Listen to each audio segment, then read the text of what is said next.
Hi, I'm Jim DeCola, Master Luthier for Gibson Guitars. Welcome to Gibson's Guide to Guitar Setup and Maintenance. In this episode, we're going to talk about adjusting your acoustic guitar's action.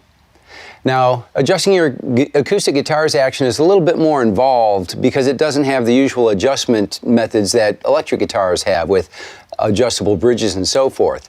So the first thing you want to do is make sure that your guitar is set up properly, meaning your neck is adjusted properly, your nuts filed properly, and so forth.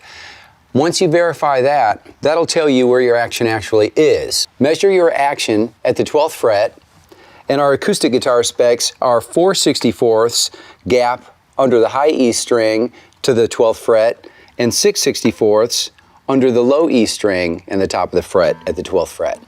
Once you verify that, or your action may vary, maybe it's not that, maybe it's a different action and you want to lower it, you determine how much you want to lower it by. So let's just say your action is 5 and 7, but you want to lower it to 4 and 6, to get it back to factory spec. Then what you'll do is that'll kind of determine how much you want to take that bridge saddle down. So if you're taking it down 1/64th at the 12th fret, because the action on a guitar is angled up, what you'll do is double that dimension from the 12th fret to the bridge. So if you want to take it down 1/64th, if that's what you measure, that's your dimension that you want to lower it by, double that, so it would be 2/64ths that you're going to remove material on the bridge. So when you remove 2/64ths on the bridge, that'll take it down 1/64ths at the 12th fret. And when you do that, it's best to work a little at a time, because you can always take off a little bit more, but if you sand too much, you can't put it back on. After we determine how much to take off, now we're going to loosen the strings and prepare the guitar. If I'm lowering the action on a guitar where I know it may take a little bit of work, I'll probably keep the same strings on. That way I can use those same strings if it takes me, 1, 2, or 3 times to zero in on that action. And that way you're not stressing out a new set of strings by, taking them to pitch, numerous times.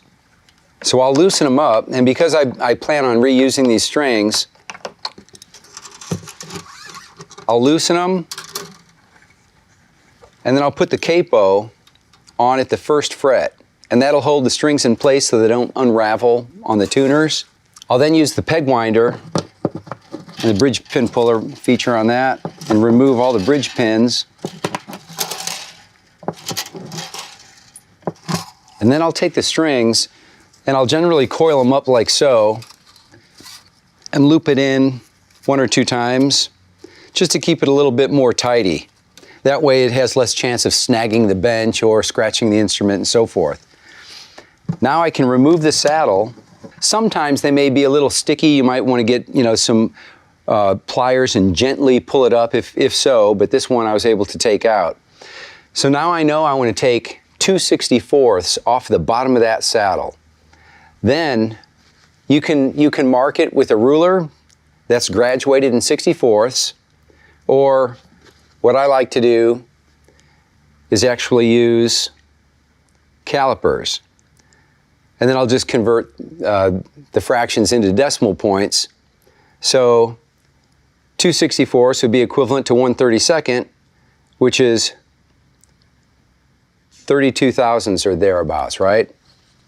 And then I'll, on a flat surface, move this here, I'll use the calipers to scribe the bottom of the saddle.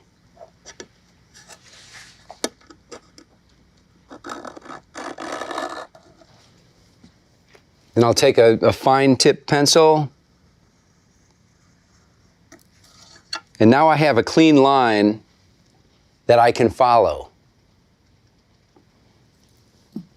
And when I get done, I'll still want to see just a touch of that line. That knows that it allows me to know that I'm easing into it, not going over. So what I like to use is, it's critical that you keep the bottom of the saddle flat. And especially if you have a piezo pickup, a saddle mount pickup, if you have a curvature or if your saddle is slanted on the bottom in that direction, if it's uneven in any way, you'll have string and balance problems. So by keeping it sanded flat, you'll be able to have, better balance with your pickups, and it's just a lot cleaner to do work. So what I like to do is take a piece of glass and then put some adhesive back sandpaper on it, and then I use a thin board as a fence. So now I can sand that saddle and slide it alongside that fence, and it's keeping everything true. The glass is flat, so I know I'm not going to get any kind of ripples or uneven surface on the bottom of the saddle. And then because of that fence, I know the saddle is not going to tilt either way. And you want to put even pressure on there. Work a little at a time, and then stop and inspect your work and ease into that pencil line.